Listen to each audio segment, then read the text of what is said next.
motion. Good evening, Minister.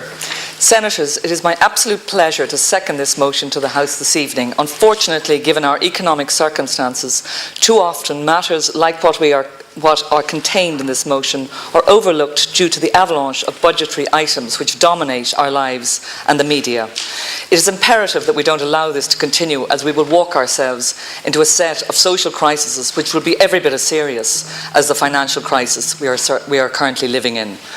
Perhaps one difference from the economic problems we face is that we can prevent many of the social problems which are on the horizon, without having to lean on our EU counterparts.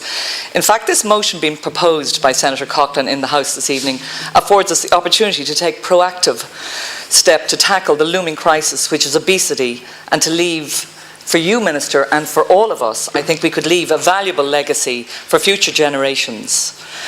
30% of Irish children are either obese or overweight, and it's approximately double that in the United States. I wish, Minister, you could have come to Eamon's excellent briefing in the AV room last night. I mean, I just went home. I went home motivated to start myself, not to mind saying start my children, but it was so clear what we're running into in the next two generations. And you know, you see the TV, you see what's happened in America.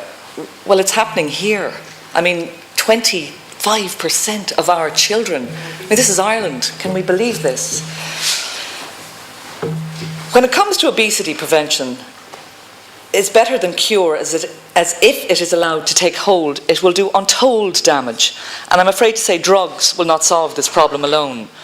What is required to stop the onset of this condition on a widespread scale is a cultural transformation when it comes to food and fitness, which we all need to buy into.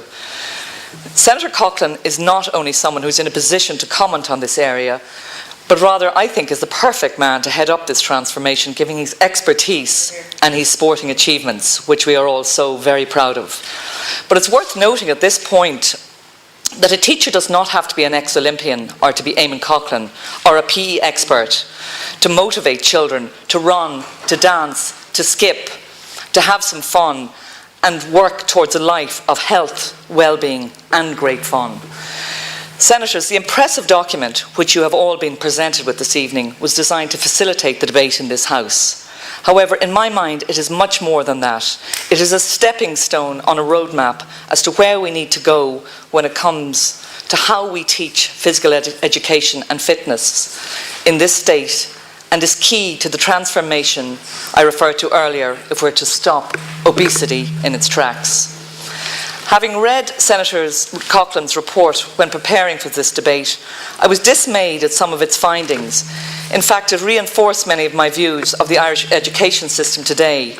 Firstly, our system is totally designed and geared towards the Leaving Cert points race rather than preparing our young people to lead a happy and healthy life. The pressure as regards the point race has always existed, but it has become, and will continue, I fear, to become more pronounced given our economic position. Using an analogy that I'm familiar with at the moment, we need to stop viewing our schools like factories whose function it is to manufacture kids to go on to third level. Instead, we need to go back to the drawing board with the objective of producing well-rounded young adults who are equipped for life. Physical education is a subject which provides us with a platform to redesign the focus of our educational system. Whilst the subject currently formatted has many positives, it's certainly underutilised, or perhaps more accurately ignored, as it is not an examinable subject, which is something I strongly recommend is changed on the review currently ongoing in the Department of Education. Furthermore, budgetary constraints can't be allowed to stop the reforms outlined in this report on physical education, as the stakes are much too high for them not to be implemented. Any minister or official who would argue that we can't move to make physical education an exam subject with broader perimeters that encompass aspects of healthy living or life skills could leave themselves open to charges of being extremely lacking in vision. And I think again, as Senator Coughlan has clearly outlined, I know he wants to take this on in bite-sized chunks, but I don't think this is going to cost a fortune. There's no need for it to cost a fortune because, as you said, a lot of this is just common sense.